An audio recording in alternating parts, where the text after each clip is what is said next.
Assalamualaikum warahmatullahi wabarakatuh. Apa kabar kalian semua? Semoga sehat selalu dan diberikan lindungan oleh Tuhan Yang Maha Kuasa. Pada kesempatan kali ini, kita akan membahas mengenai Lembaga Penanggulangan Bencana, yang merupakan bagian terakhir dari materi di bab mitigasi bencana alam, yang juga merupakan materi di akhir semester 2 ini ya. Langsung saja masuk pada materi Lembaga Penanggulangan Bencana.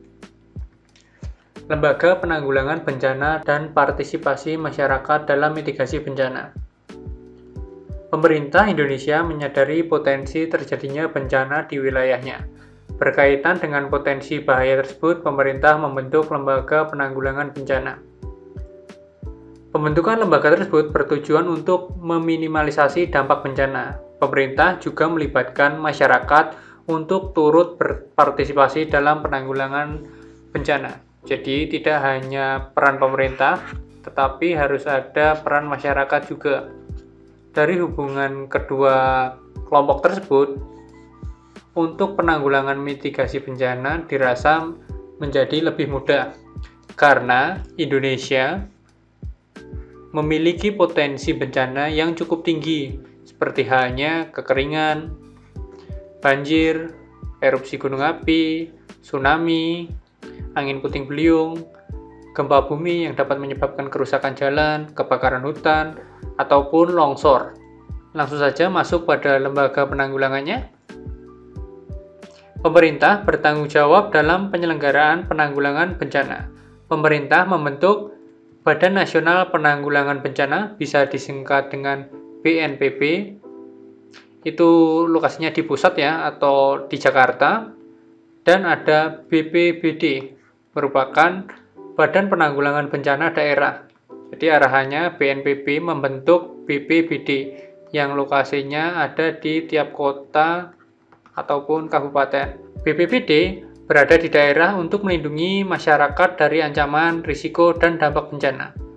Lembaga lain yang mendukung penanggulangan bencana antara lain ada BMKG atau Badan Meteorologi, Klimatologi, dan Geofisika, serta ada PMI yang merupakan Palang Merah Indonesia.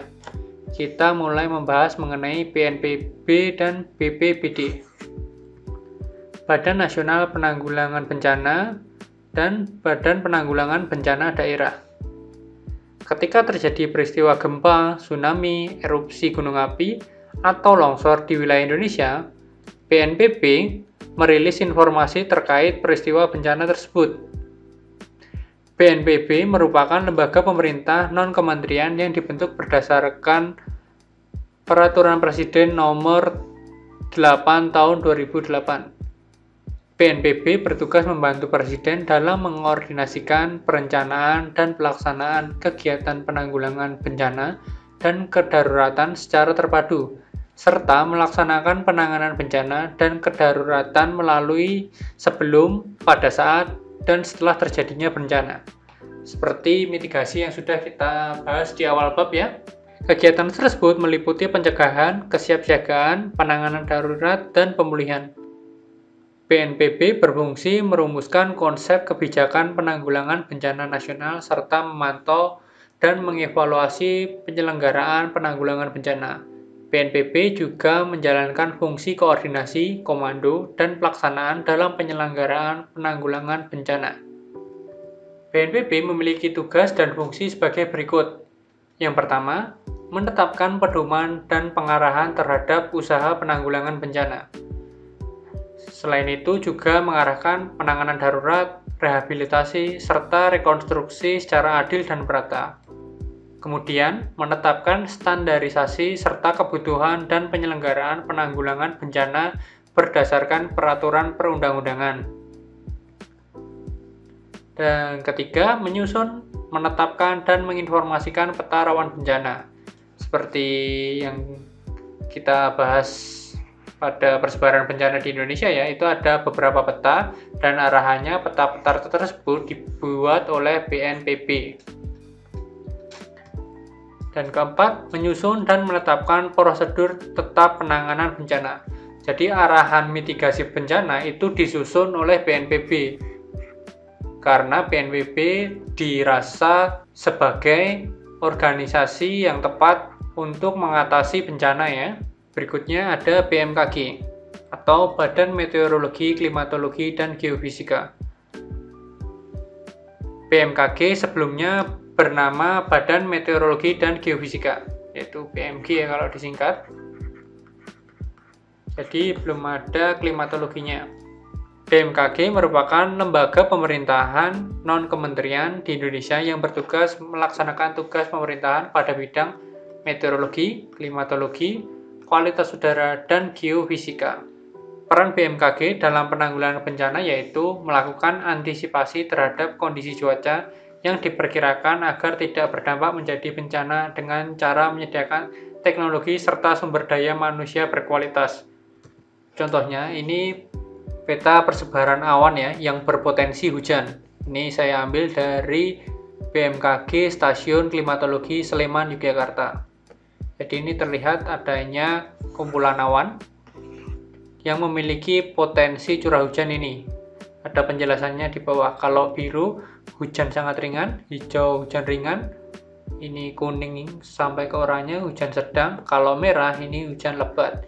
Jadi dari pelaporan BMKG kita bisa mengetahui informasi mengenai klimatologinya, apakah berdampak menjadi bencana atau tidak. Kita lanjutkan. Fungsi BMKG dalam penanggulangan bencana sebagai berikut. Yang pertama, penyampaian informasi dan peringatan dini kepada instansi dan pihak terkait serta masyarakat berkenaan dengan bencana karena faktor meteorologi, klimatologi, dan geofisika. Nah, ini ada instansi terkait ya, atau pihak terkait. Ini arahannya ke pemerintahan untuk penanggulangan bencana, atau bisa diarahkan ke BNPB tadi. Nah, sedangkan masyarakat itu bisa mengetahui, contohnya untuk sekarang ini, melalui sosial medianya. Tadi kan juga sudah dijelaskan bahwa penanggulangan bencana itu tidak berasal dari pemerintah saja, tetapi juga dari masyarakatnya. Jadi sinergi keduanya akan membuat pelaksanaan mitigasi bencana menjadi lebih baik. Kemudian, penyampaian informasi kepada instansi dan pihak terkait serta masyarakat berkenaan dengan perubahan iklim. Nah, tadi kan secara keseluruhan ya, meteorologi, klimatologi, dan geofisika. Ini mungkin perubahan iklim arahannya mengarah ke cuaca, yang contohnya tadi mengenai persebaran awan yang berpotensi hujan. Nanti kan bisa diperkirakan hujannya ringan ataupun hujannya lebat. Dan ketiga, penyampaian laporan, saran, dan pertimbangan pada bidang meteorologi, klimatologi, dan geofisika. Arahannya ini untuk penelitian ya.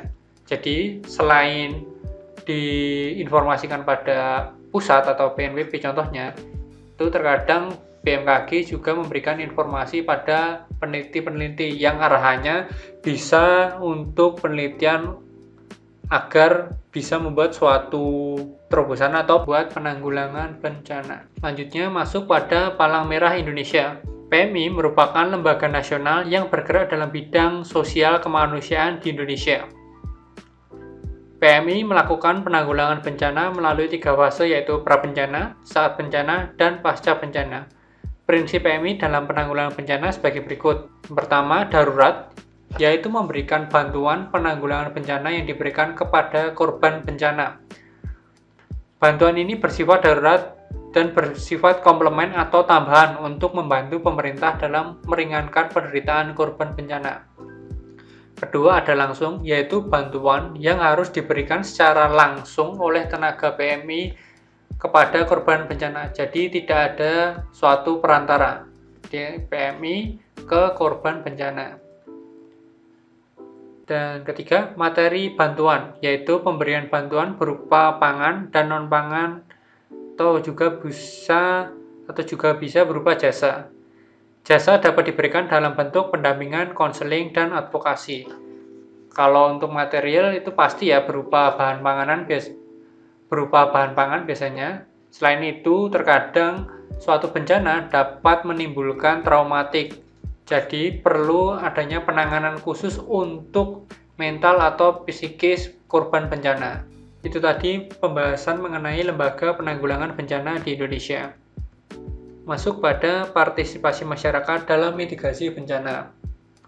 Dalam Undang-Undang Nomor 24 Tahun 2007 mengenai penanggulangan bencana, disebutkan pemerintah bersama masyarakat berkewajiban dan bertanggung jawab untuk saling bersinergi dalam pencegahan dan kesiapsiagaan bencana.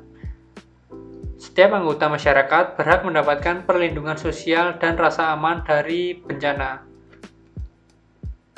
Peran serta masyarakat dalam upaya penanggulangan bencana diatur dalam Peraturan Kepala Badan Nasional Penanggulangan Bencana Nomor 11 Tahun 2014 tentang peran serta masyarakat dalam penyelenggaraan penanggulangan bencana. Masyarakat bertanggung jawab memelihara keseimbangan, keserasian, keselarasan, dan kelestarian lingkungan. Oleh karena itu, masyarakat perlu berpartisipasi dalam upaya mitigasi bencana. Masyarakat juga perlu mengetahui tentang kebencanaan dan karakteristik wilayah dari ancaman bencana.